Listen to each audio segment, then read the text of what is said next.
Hello there, World of Tankers, and welcome to the channel. I'm your host, Burning Peak, and in today's video, we are taking a look at the Char de Transition. This is a free Battle Pass vehicle that you guys can all get your hands on simply by playing World of Tanks over the next month. The Liberation is the last of the Battle Passes that you can get, and this vehicle gives you an ARL V44. It's a pretty cool looking tank, and in today's video, I'll be letting you know everything there is to know about this tank. We're going to be talking about its overall gun, armor profile, and whether or not I think that this is the right tank for you. Yesterday's video, we broke into the Churchill Crocodile, which I actually thought was a surprisingly solid tank. It's pretty accurate, it's got really good DPM, but it also has some big downsides. Its armor, while okay, is definitely nothing to boast about, and its gun depression sitting at 4 degrees is honestly kind of a joke. But the Char de Transition features 10 degrees of gun depression. It's also got way more mobility, reaching a top speed of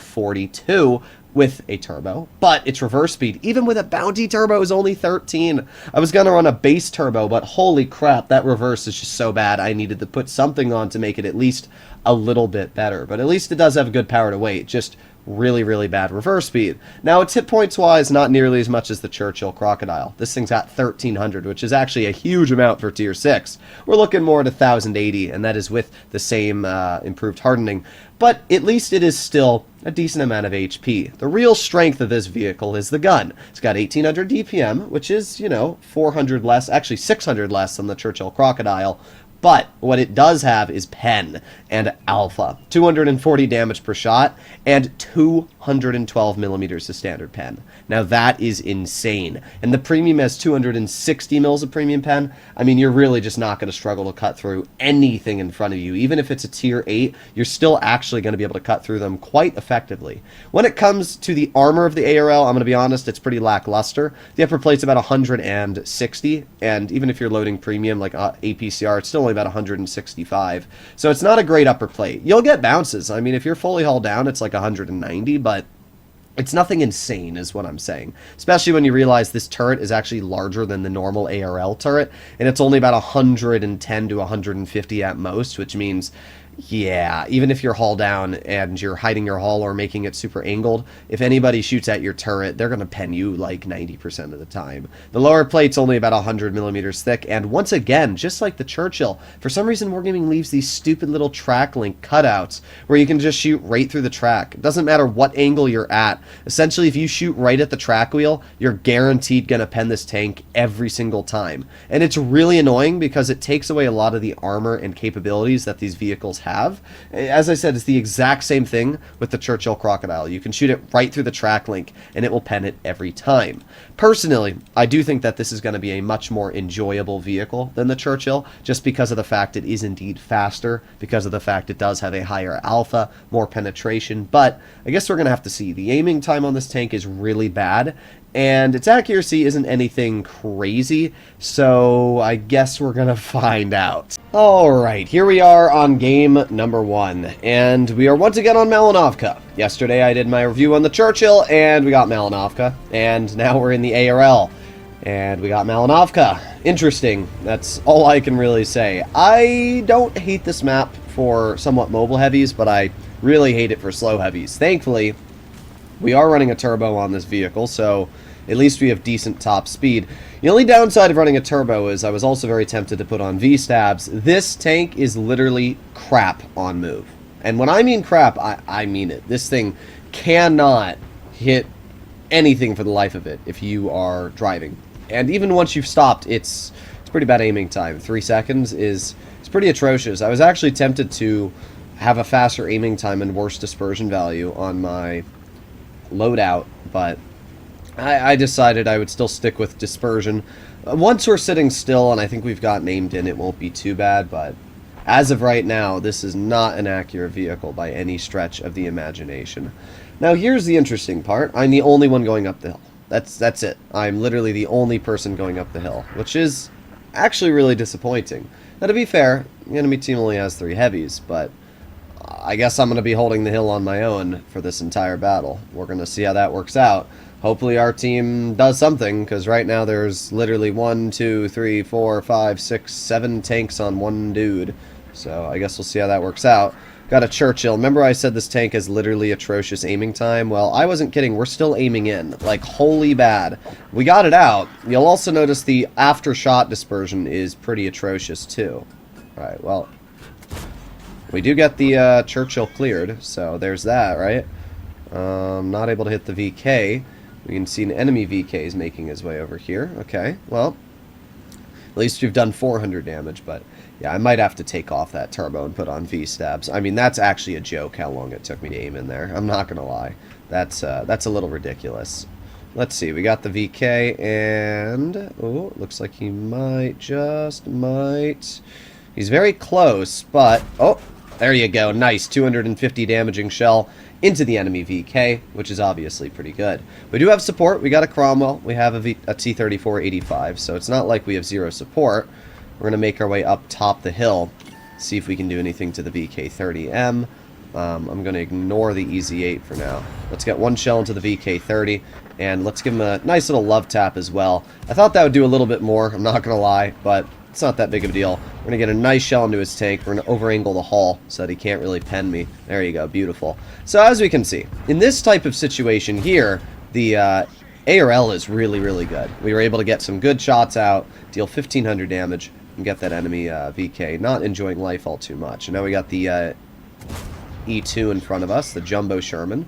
And while that tank does have pretty solid armor, at the end of the day, its armor means nothing to 212 mils of pen, but man, is that gun inaccurate. Like, holy bad, bruh. Holy bad. Alright, well, we're going to move up. And we're going to see if I can get another shell out, maybe. Aiming. Holy... Wow. How to make a tank unenjoyable 101. Make the gun trash. And, wow, this gun is legit, like... I don't know what to say. I mean, it's alright if you get within 10 feet of your opponent, but... what is this aiming time? This is literally the worst aiming time I've ever seen in my life. I'm taking off turbo the moment this game ends. And as much as I need turbo for that 13 reverse, which is already bad, I can tell you for a fact that I would much rather have vertical stabilizers and actually be able to frickin' aim than what we're currently sitting at here, because that's pretty sad. I might even take off. I mean, look at this. Holy bad. Holy bad. Well, we're gonna go for it. Yeah, there we go. We hit him. We kind of had to, though, because if I took any longer, there's no way we're getting that shell out. Oh my god. Well, yeah, that's really disappointing, I'm not gonna lie. This tank could have been really fun, but well, let's make our way over to the VK. He's out in the open, aiming.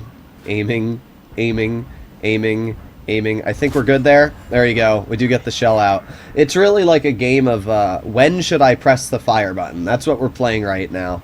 To be fair, we did alright. 2,200 damage is not a bad result for a ARL at all. At tier 6, anything over 2k I'd say is a pretty respectable battle.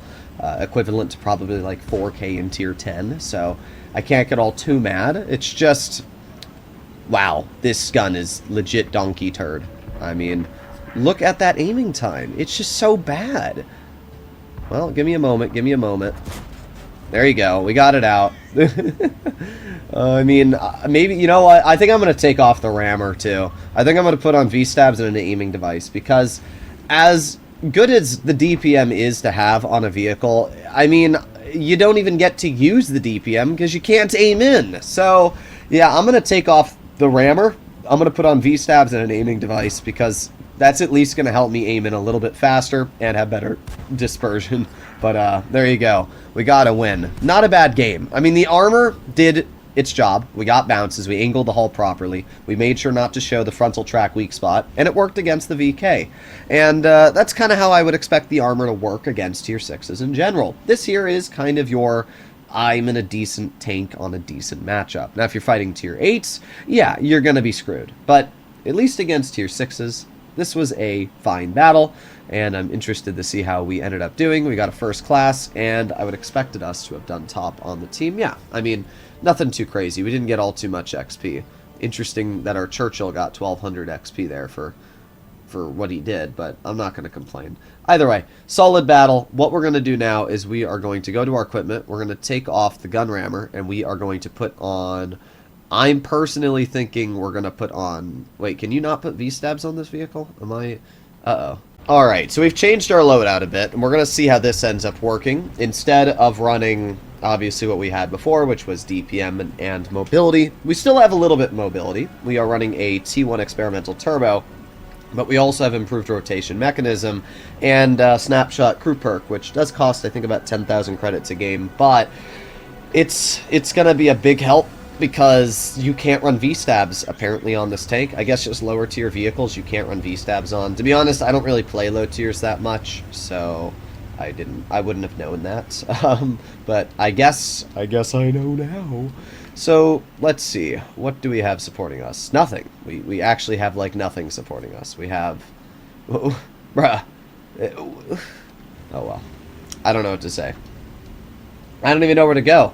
I mean, when you're in a matchup like this and nobody wants to support you on the heavy flank, it's pretty sad.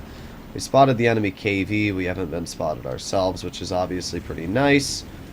We're going to move over here, and we'll see if I can get a shell into the KV, possibly. Well, we got the Cromwell. We got a nice 240 shell into him.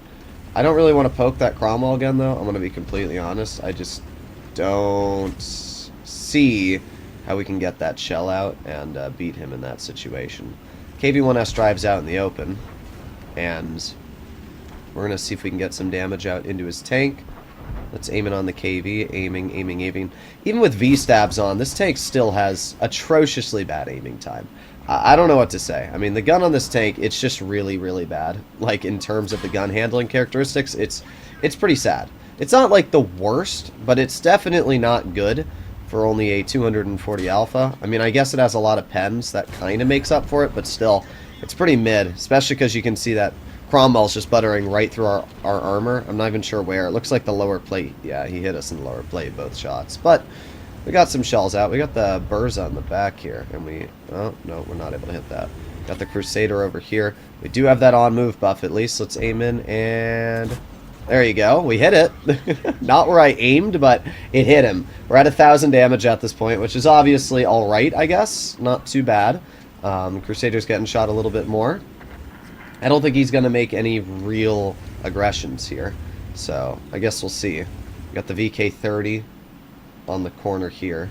And let's see if any of the enemies are still waiting around this corner. Let's see.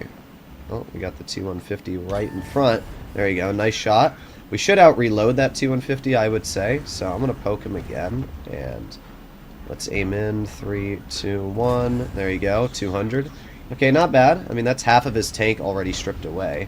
I don't want to make an over-aggression here, though, because I don't know where the Cromwell is. I don't know where the Hellcat is. I don't want to bleed health to that. Oh, boy, but our team is getting bonked on the other flank of the map, which is not great. Oh, well, we got the 40 TP in front of us. There you go. Nice 246. Let's angle the hull. That way we can ideally get a bounce from him. There you go. Nice. He misses. And there you go. 204. All right, not bad, not bad. We're getting out damage. Let's just back up. Let's wait for our shell. I do think that the on move is definitely helping here. Like we are hitting shots that we normally would not be hitting, which is obviously quite nice, but it still has some weaknesses obviously going for it. Let's see if that T-150 is still over here. Let's find out. Bruh, ain't no way. Alright, let's see if we can get a shell into the T-150 very, very quickly. There you go, 218. God, that reverse speed is bad though, isn't it? Alright, let's angle it. Cuts right through me. 306 roll as well. Well, we get another shell into the T-150. And now we're going to back on up, and hopefully we don't die. Oh, buddy, you made a mistake. See ya. There you go. Alright, well, we're not dead yet, but we actually might be. Oof. We were able to angle it at the last second. However, now we got to angle towards the artillery. We love arty. Most fun aspect of World of Tanks right there. Oh, yeah. Most definitely. Well, we get a shell into the VK-30. We're at 2,800 damage dealt now, which is pretty good. And let's see if we can get another shell into the VK. Okay. Well, we missed, and he managed to pen us. He did load gold, though, so I can't be too surprised. I mean, I don't really think we made too many misplays this game. We were stuck in a situation where our team is all literally sitting in one corner of the map, and I was trying to hold what, like 4 tanks off. We had the 250 on our side. We had the VK30 on our front. Not only that, but the RD. If the RD didn't hit us, we actually might have been able to live there. But, oh well. It was a rather unfortunate circumstance, to say none the least. 2,800 damage, though. Pretty solid result. So what can I say about this tank? Well, the gun is really, really, really unfortunate. That's really what I can say. Like, mobility-wise, it's okay. In the armor, it's not good, but it's not bad. You know, you will get bounces, but you're not gonna be getting bounces like crazy. This tank's armor is pretty mid, especially in the track links and the turret and the lower plate. It's got a lot of weak spots. The problem I have with this vehicle is just how inaccurate the gun is. I mean, you literally spend 18 years aiming in to then miss your shot half the time. I'm even running the biggest V-stabs buff you can possibly have, and I'm still not able to get my shells out. And that's pretty bad. I mean, if you're not frontlining in this tank, you're missing your shots. And if you're frontlining in the tank, especially against tier 8s, you're going to be screwed. So, I don't know. I actually might like the Churchill Crocodile more than this. I was really expecting to like this tank a lot, but I don't know. I don't like the gun. That's the problem. When you don't like the gun of a vehicle, the rest of it's gonna not really matter because the gun's the most important part of any tank. It's not bad, though. I mean, I did 2,800, but the question is, if I was in the Churchill Crocodile, would I have done more? And I'm gonna be honest, I probably would have. I probably would have been able to actually get maybe 3k out, maybe more, because of the fact I have 2,400 DPM in that tank, and it still has pretty good pen on the premium. It's not 260, but it's still upwards of 200, which isn't bad. But yeah, I mean, when you get a team like that, it doesn't really make a difference now, does it? 2,800 damage. We netted 250 credits, which is impressive, judging that we spent 60,000 on consumables. But yeah, the tank's okay. I'm not going to say it's crazy, because it's not. It's an okay vehicle. I would definitely recommend for anybody planning on kitting this vehicle out to somehow make this gun aim in faster. It might even be worthwhile to run enhanced gun laying drive, even though I know people say it's useless. I don't know. This gun just takes forever to aim in. Maybe it's more worthwhile on field mods instead of running parallax to run aiming gears, because this will make your aiming time go from 3.3 to 2.9, which is a rather large buff. But I don't know. Hopefully you enjoyed today's video. Let me know what you guys think about this vehicle in the comments, and I'll see you in the next one. Bye-bye.